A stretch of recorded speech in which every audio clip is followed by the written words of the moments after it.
natin ang banana bread. So, ilagay ko siya sa 130 degrees sa 15 minutes. Tapos, nilipat ko siya sa 150 degrees for 15 minutes. Pero, mabango na siya. So, i-check na natin kahit wala, hindi pa natapos ang 15 minutes.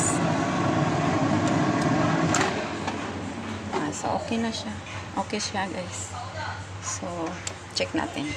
Pag di na dumikit ito sa bamboo skewer, okay na yan. Hindi na siya dumikit.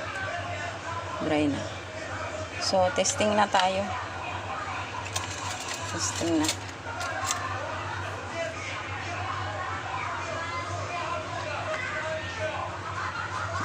Okay naman siya, guys. Ayan.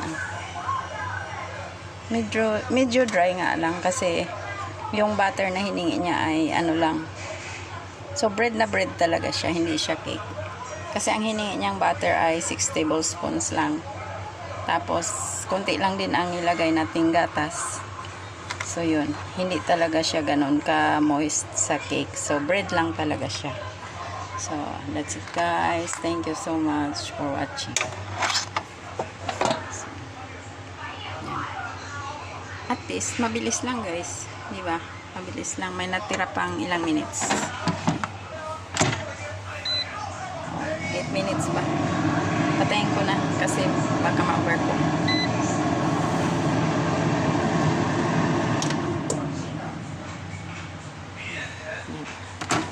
So, okay na siya. Tanggalin ko lang yung tinidor at tikman.